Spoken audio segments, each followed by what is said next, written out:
Welcome back to the channel, and today we are back in Instruments of Destruction looking at some crazy Instruments of Destruction on the workshop, starting with this gear grinder by Paper Machine. Now, the theme of today's episode is going to be gear-based creations. If you've been following Instruments of Destruction, you know that recently they just introduced these gears, and I've done my own little experiment with these gears, but so far I haven't really looked at what other people are doing with these gears on the workshop, and that's what we're going to be doing today. So this grinder here apparently is going to grind up these buildings. This was a common request when I first did a video about the gears. People wanted me to make a grinding machine, but here it is. Somebody already made it on the workshop. And this also comes equipped with vacuum turbines that can suck in the debris from the buildings. So as I move closer to this building, we should see, oh, there we go. Just the glass, starting off with just glass. Oh, and there goes the rest of it. Oh, this thing is working great. This is working really good. All right, I want to get, oh, here comes the metal. What? Look at how the rods are just, wait, what is going on? Some of these rods are just floating. What is going on with this? I've never seen the metal do this before. It's like, it's still maintaining its connections, but it's floppy. It's being pulled in by the vacuum, but it's not disconnecting from the base. This is so cool to watch. Oh, look at that one going. Oh, that was satisfying.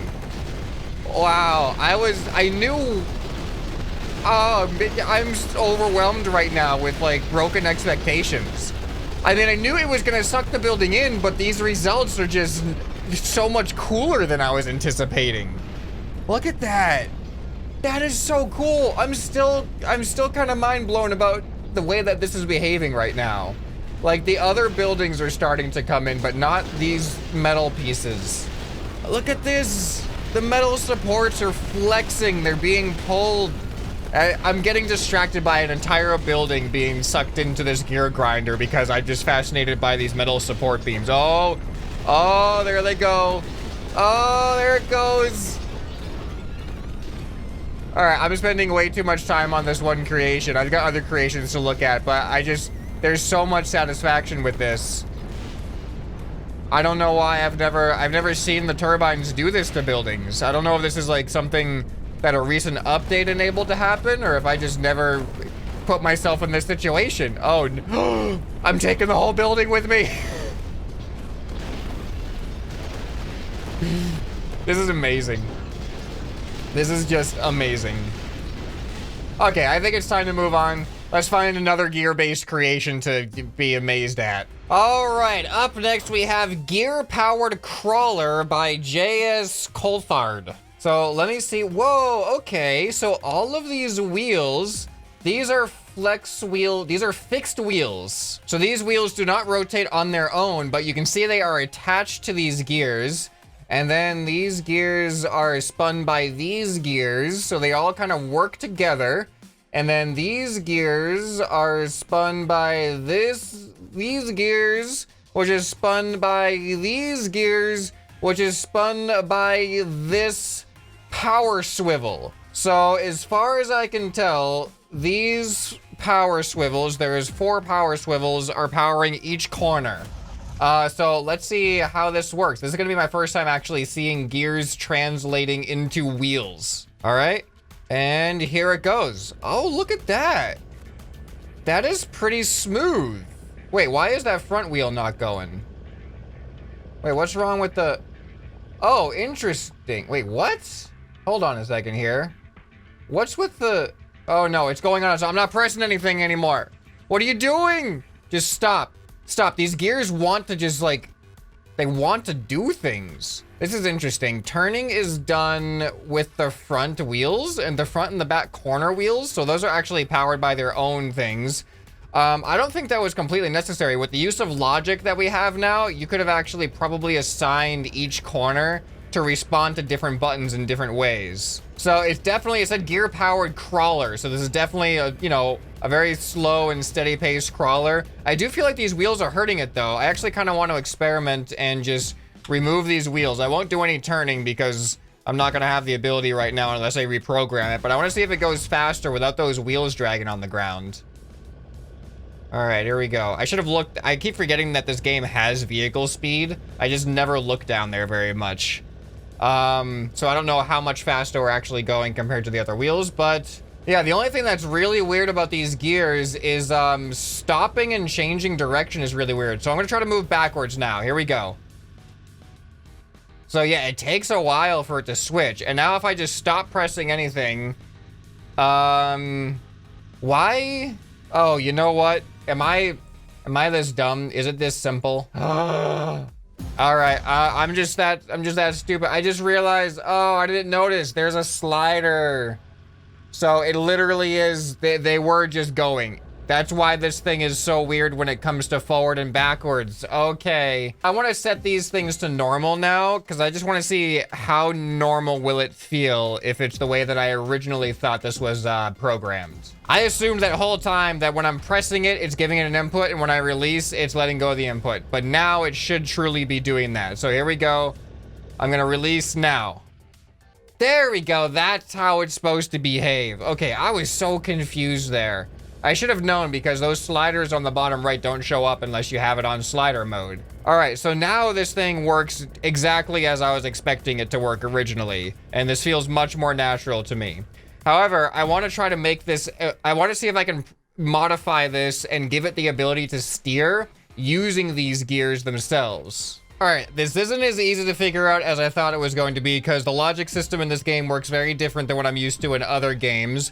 But I think I've got forward and backwards hooked up. I have separate logic gates for each button, and that sends a separate signal to each of these to go forward or backwards. But now for turning, each one of these motors has an alternate set of signals that it can receive. Okay, so now when I press D, I want to output, I think 2? Let me see, I'll output 2. All right, let's see what happens when I press D now. So I'll press D.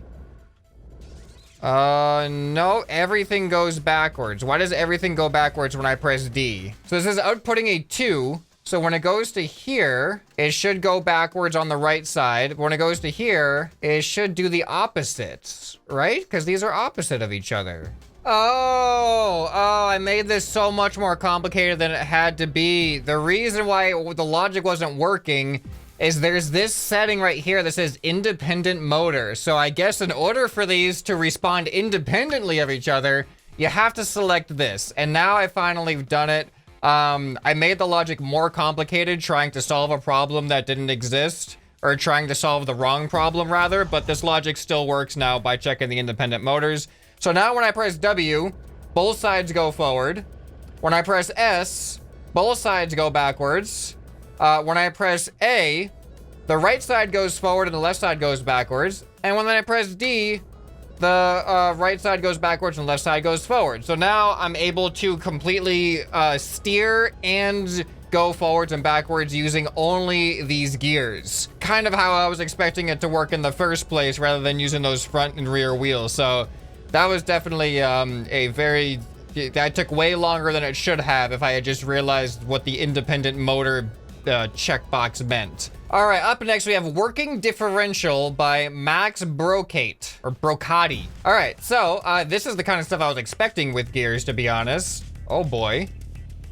All right, look at that. So we got the differential thing right here. So I'm not huge into like the inner workings of cars and things like that, so I'm probably not the most qualified to comment on what's going on here. But as far as I remember from what I've seen on the internet, is the way this differential is supposed to work is it is supposed to allow the right and left sides to be able to rotate at different speeds when one side encounters resistance and the other doesn't, just by this mechanism being able to turn while one side is all locked up. I'm sure the comments will correct me if I'm wrong about my description. I'm sure there's a much better way to describe what's going on here. Okay, so the power is coming from this right here, which is a makeshift gear instead of an actual gear. So I'm pretty sure this is the powered rotating piece. And then that rotates this other makeshift gear. And then this big gear, actually, you can see it's attached right here, which causes this center thing to rotate, which makes this gear push both of these gears at the same time, which then rotate each outer gear, which then rotates the wheels. So it's a lot of connecting parts, as you can see. It's complicated to explain. But then when one of these sides locks up, it'll actually cause this to spin allowing it to keep rotating the other side while not rotating one side. Okay, I'm gonna stop trying to explain it and just see if I can actually get one of these wheels stuck here. Come on, I just want that wheel to lock up. Okay, you know what I can do? Hopefully this will allow me to demonstrate what's going on here. So that should hopefully make that wheel encounter resistance. Yeah, so now you can see this wheel still rotates because this thing is able to rotate around here. This actually works. It works as intended. Look at that. Awesome. All right, so now if I do the opposite and I lock up this wheel instead, you'll see this gear will no longer rotate, but it'll still rotate these ones on the right side. Yep, just like that. And that is an underqualified explanation of how a differential works. All right, and then last up, we apparently have a working transmission by Yeet Boy. All right, what is going on here? I feel like I actually know more about a differential than a transmission. But where's the power coming from? When I press buttons, what is actually getting powered here? Oh, I see what's going on. So this is actually on by default. So this is just going. But you can see these gears are not hooked into these wheels at all. So when I press a button, it actually extends this gear. Oh, I can't even see my own mouse pointer, but it actually extends this gear so that it comes in contact with the center gear, causing it to make that connection and start going. There we go. And then this one just makes it go in reverse. It's like that. Yeah, so our entire back axle is here, and when one of these gears rotates, it ends up rotating out to the wheel. This is super interesting to actually watch this go. Yeah, so essentially we have a 3-piston engine here that is just always on. It's just going, and it can't power these wheels unless the transmission engages these gears and then translates that power to the axle itself.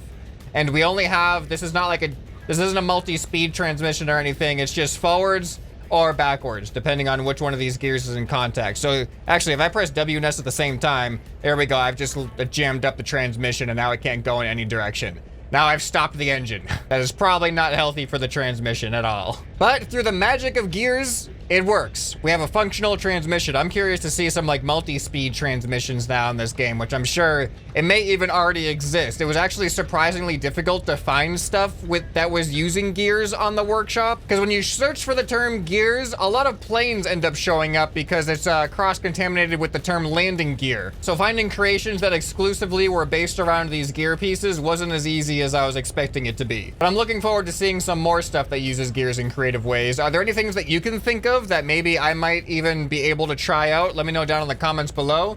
If you guys enjoyed this video, you'll probably enjoy some more that you can find right here on the end screen. Anyway, this has been ScrapMan, and I'll see you next time. Bye.